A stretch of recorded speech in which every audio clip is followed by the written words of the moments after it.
Welcome to slasher stalkers. तो आज explain करने वाला हूँ सिक नर्स नाम की कहानी को। मूवी की शुरुआत में हमें एक रिपोर्ट दिखाई जाती है जहाँ पर हमें बताया जाता है पिछले 30 सालों में और दूसरे प्रोफेशन के कंपेयर में हेल्थ के प्रोफेशन में काफी डेथ हुई है, जो कि ज्यादातर सीरियल किलर्स के द्वारा की गई हैं।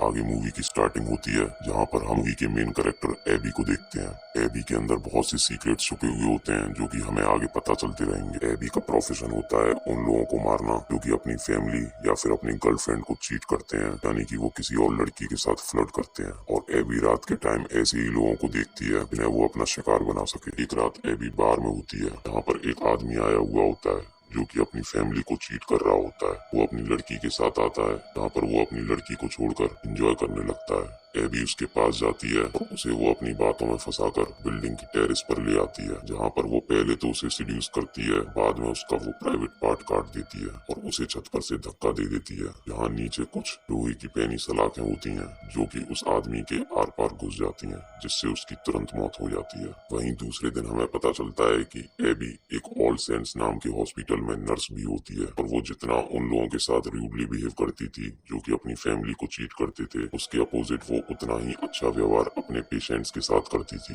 वो अपने पेशेंट्स के लिए बहुत अच्छी थी, इसलिए उसे हॉस्पिटल की तरफ से बेस्ट नर्स का टाइटल भी मिल चुका है। एबी एक बायसेक्सुअल थी, इसलिए उसे हॉस्पिटल में भी जो लोग अपनी फैमिली या अपनी गर्लफ्रेंड को चीट करते हुए यानी दूसरी लड़की के साथ फ्लर्ट करते हुए दिखाई देते, वो उन्हें भी मार देती थी, जिसमें से वो एक आदमी को जहर का इंजेक्शन देके उसे मार देती है और उसके साथ इंटीमेट भी होने लगती है। और नेक्स्ट सीन में एक रोबोट नाम के डॉक्टर, एक डैनी नाम की लड़की जो कि एबी की फ्रेंड होती है, उसे वो best nurse of the year का टाइटल देते हैं, जिसे देखकर डैनी के फैमिली वाले काफी खुश होते हैं। लेकिन एबी अंदर ही अंदर गुस्सा हो रही होती है। वहीं डैनी का एक स्टीव नाम का बॉयफ्रेंड होता है, उसे वो एबी से मिलाती है और दूसरे दिन डैनी और स्टीव हॉस्पिटल में इंटीमेट हो रहे होते हैं, जहाँ इंटीमेट होने के दौरान डैनी स्टीव से शादी की भी बात कहती है। स्टीव उसे उस टाइम शादी की बात करने से मना कर देता है। तभी एक रेजाना नाम की नर्स के पास आती है। स्टीव वहां से जाने लगता है। वो नर्स उसे बताती है कि कुछ लोगों का एक्सीडेंट हुआ है, इन्हें हॉस्पिटल लाया गया है, इसलिए वो डैनी से उनकी मदद करने के लिए कहती है,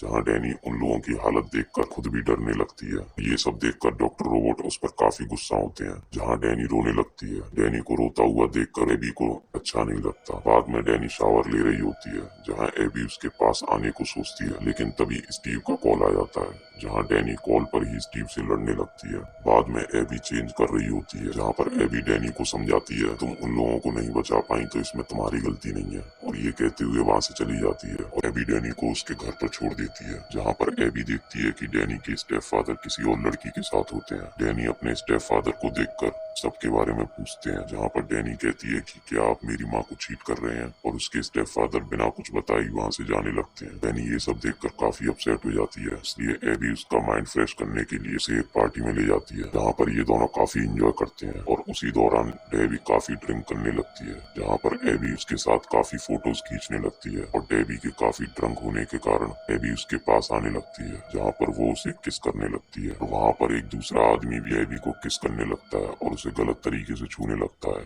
ये सब देखते हुए एबी उन दोनों के फोटोज खींचने लगती है, और डेबी इतने नशे की हालत में होती है कि रात को डेबी उस आदमी के साथ इंटीमेट होने लगती है, और उसके ये सब फोटोज भी एबी खींचने लगती है। और दूसरे दिन डैनी एबी के साथ सो रही होती है, जहाँ पर वो पूरी नेकेड हालत में होती है, और जब डैनी जगती है तो वो एबी से स्टीव के बारे में पूछती है कि क्या उसका लास्ट नाइट कोई कॉल आया था, जहाँ पर एबी उससे कहती है कि वो डैनी बनकर स्टीव से चैट करती है, और उसकी जो भी डेबी के साथ लड़ाइयाँ थी उसे वो भूल जाने को कहती है। और डैनी कोशिश करती है कि लास्ट नाइट उसके साथ जो भी हुआ था वो सब उन चीजों को याद कर सके, लेकिन उसे कुछ याद नहीं आ रहा होता। बाद में डैनी को अपनी इनरवेयर नहीं मिल रहा होता, क्योंकि एबी उसे देती है। डैनी सोच में पड़ जाती है कि आखिर एबी को उसके इनरवेयर के बारे में कहाँ से पता चला। बाद में डैनी कपड़े पहनकर वहाँ से जाने लगती। नेक्स्ट सीन में एबी का एक जेरेड नाम का नेबर होता है, जो कि एबी का काफी ख्याल रखता था और उसकी चिंता भी करता था, लेकिन एबी उसके बारे में ज्यादा नहीं सोचती, क्योंकि वो ज्यादातर लोगों को एक जैसा ही समझती थी कि ये लोग दूसरों को सिर्फ धोखा देते हैं। लेकिन जेरेड एबी के बारे में हमेशा पॉजिटिव ही सोचता था।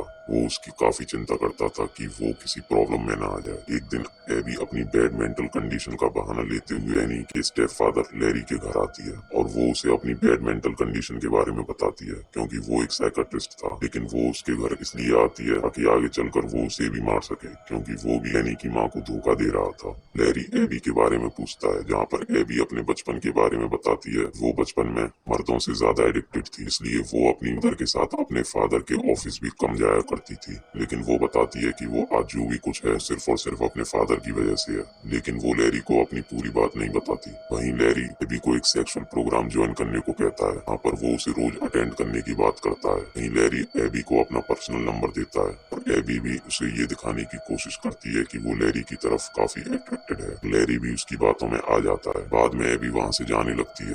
नेक्स्ट सीन में डैनी हॉस्पिटल आई हुई होती है, जहाँ पर डॉक्टर डैनी एबी और बाकी की नर्सों को पेशेंट की हालत के बारे में समझाता है। कुछ टाइम बाद डॉक्टर डैनी को गलत तरीके से छूकर वहाँ से चला जाता है। ये सब देखते हुए एबी को बिल्कुल अच्छा नहीं लगता कि डैनी को कोई गलत तरीके से छुए। वहीं हॉस्पिटल में डैनी के लिए किसी और के द्वारा एक गिफ्ट आया हुआ था, जो कि उस टाइम वहाँ पर डैनी नहीं होती, लेकिन एबी होती है और वो उस गिफ्ट को ले लेती है और वो गिफ्ट स्टीव के द्वारा होता है, जिसे एबी जानबूझकर तोड़ देती है। वहीं एबी डैनी को एक पैरालाइज्ड होने का इंजेक्शन लाने को कहती है, जहाँ पर डॉक्टर डैनी के साथ फिर दोबारा से मिसबिहेव करता है। डैनी उस इंजेक्शन को एबी के पास ले आती है और बाद में एबी स्टीव के बारे में पूछने लगती है, जहाँ पर डैनी बताती है कि जब उसके फादर की मौत हो गई थी तो स्टीव ने ही दुख में उसका साथ दिया था। वहीं एबी भी उसे बताती है कि जब वो 8 साल की थी जब उसके फादर की भी मौत हो गई थी। और ये सब बताते हुए एबी डैनी के करीब आने लगती है, जहाँ डैनी और एबी एक दूसरे को हक करते हैं और एबी डैनी से कहती है कि जब भी तुम अकेला फील करो तो तुम मेरे घर आ जाया करना, जिससे डैनी इमोशनल भी हो जाती है और खुश भी होती है। और वहीं नेक्स्ट सीन में उसी रात एबी लैरी के पास जाती है, जहाँ पर एबी दिखने में काफी खूबसूरत लग रही थी। लैरी भी उसकी तरफ अट्रैक्ट होने लगता है। एबी लैरी से किसी सुनसान जगह जाने को कहती है, जहाँ पर लैरी गाड़ी से एबी के साथ सुनसान एरिया में आ जाता है। लैरी एबी के पास आने की कोशिश करता है, यहाँ पर एबी लैरी के हाथ बांध देती है। लैरी भी अपने हाथ ये सोचकर बंधवा लेता है कि आगे एबी लैरी के साथ इंटीमेट कर सकती है। लेकिन एबी एक पैरालाइज होने का इंजेक्शन निकालती है, जो कि उसने हॉस्पिटल में डैनी के द्वारा मंगवाया था। एबी वो इंजेक्शन लैरी के गले पर लगा देती है, जिससे लैरी पैरालाइज्ड हो जाता है और एबी गाड़ी में से बाहर निकल आती है, जहां गाड़ी पीछे की तरफ जाने लगती है और लैरी पैरालाइज्ड होने की वजह से गाड़ी को नहीं रोक पाता और वहीं गाड़ी की एक ट्रक से टक्कर हो जाती है, जिससे लैरी एक बुरी मौत मारा जाता है। और एबी ये सब देखकर काफी खुश होती है। बाद में एबी अपने घर जाती है, जहाँ पर उसे डैनी सोते हुए मिलती है। एबी डैनी को उठाती है और उससे गले मिलती है, जहाँ पर डैनी काफी दुखी होती है, क्योंकि उसकी माँ की मौत बहुत पहले हो चुकी थी और उसके स्टेप फादर की भी मौत हो जाती है, जिससे वो काफी दुखी होती है। इसलिए वो एबी को बताती है कि स्टीव मेरी काफी चिंता करता है और वो मेरा ख्याल भी रखता है, इसलिए मैं उसी से शादी करूंगी। ये सब सुनने के बाद एबी गुस्सा हो जाती है और वो डैनी से कहती है, सिर्फ मैं ही तुम्हारा सबसे ज्यादा ख्याल रखती हूँ, मैं ही तुम्हारी चिंता करती हूँ, मैं जितनी तुम्हारी केयर करती हूँ उतनी कोई नहीं कर सकता। वहीं डैनी वहाँ से जाने लगती है, लेकिन एबी उसे रोकती है और बताती है हमारे फादर की मौत एक कार एक्सीडेंट में हुई थी। डैनी को एबी पर हल्का सा शक होने लगता है कि एबी को आखिर उसके फादर की मौत के बारे में इतना सब कुछ कैसे पता है। वहीं डैनी वहाँ से चली जाती है। दूसरे दिन लैरी का फ्यूनरल होता है, जहाँ पर एक रॉगिन नाम की डिटेक्टिव एबी से कुछ बात करता है। डैनी ये सब दूर से देखने लगती है। वहीं वो डिटेक्टिव डैनी और स्टीव के पास आता है और लैरी के बारे में पूछने लगता है। हाँ, वो डिटेक्टिव अपना एक नंबर भी डैनी को दे जाता है। वहीं डैनी एबी के पास जाती है और डिटेक्टिव और एबी के बारे में जो बात हुई थी वो डैनी एबी से पूछने लगती है, जहाँ एबी बताती है कि वो भी लैरी की एक पेशेंट थी, क्योंकि उसका माइंड मेंटली डिस्टर्ब रहता था, इसलिए लैरी की मौत से उसे भी काफी दुख हुआ है। डैनी ये सब सुन के कंफ्यूज होने लगती है। वहीं नेक्स्ट सीन में डैनी हॉस्पिटल में कंप्यूटर पर कुछ काम कर रही होती है। अभी उसके सामने एबी और डैनी की पार्टी करते समय कुछ किसिंग की फोटोज और डैनी जिस आदमी के साथ इंटीमेट हो रही होती है उसकी फोटोज कंप्यूटर पर आ जाती है। ये सब देख के डैनी घबरा जाती है और उन फोटोज को डिलीट करने लगती है और वो एबी के बारे में सोचने लगती है आखिर एबी ऐसा क्यों करेगी। और उसी दिन हॉस्पिटल में एक रिचर्ड नाम की एचआर आती है। वो एबी से मिलती है और एबी से कहती है, काफी टाइम पहले मेरी एक सारा नाम की नेबर थी जो कि बिल्कुल तुम्हारी तरह दिखती थी।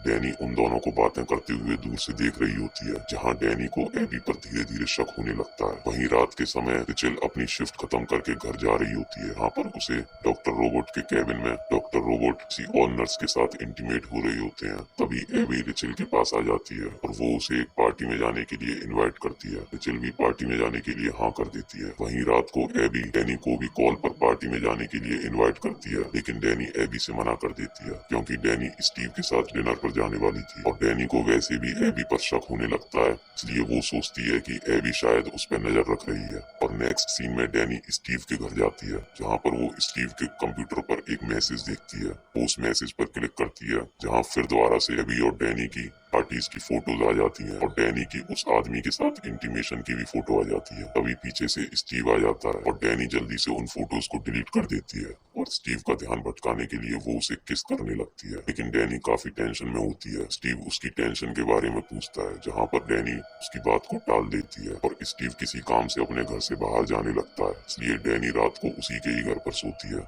रात के समय स्टीव के लैपटॉप पर रिचल का वीडियो कॉल आता है, जहाँ पर डैनी देखती है कि रिचल और एबी पार्टी कर रहे होते हैं, जहाँ एबी रिचल के से गले पर एक इंजेक्शन लगाती है। डैनी उसे बताने की कोशिश करती है, लेकिन रिचल इतने नशे में होती है कि वो उसकी बात को इतना ध्यान नहीं देती और तभी कॉल कट जाता है। डैनी पुलिस को भी कॉल करती है, जहाँ पर पुलिस डैनी की बातों पर बिलीव नहीं करती। वहीं एबी का डैनी पर कॉल आता है, जहाँ पर एबी डैनी को बताती है कि रिचल उसके घर पर बेहोश पड़ी है। डैनी बाद में ये सब बात पुलिस को बताती है, लेकिन एबी बहुत चालाक थी, इसलिए वो पहले से ही पुलिस को बता देती है कि रिचल ने उसके साथ पार्टी करी थी, इसलिए उसने थोड़ी बहुत ड्रिंक कर रखी थी, इसलिए वो नशे में उसके ही घर पर आराम कर रही थी। इसलिए पुलिस डैनी की बातों पर विश्वास नहीं करती, लेकिन डैनी डिटेक्टिव को बताती है कि एबी बहुत चालाक लड़की है, वो सब इसलिए कर रही है ताकि वो मेरे साथ इंटीमेट हो सके। लेकिन डिटेक्टिव कहता है कि एबी ने बताया कि तुम उसके घर पर जाया करती थी, तो वो तुमसे क्यों इंटीमेट होगी। ये सब सुनकर डैनी भी कुछ नहीं कहती, क्योंकि उसे पता था कि एबी ने उससे कह रखा था, जब भी तुम दुखी हो तो तुम मेरे घर आ सकती हो। और बाद में एबी अपने और डैनी किस करने वाले फोटोज पुलिस को दिखा देती है,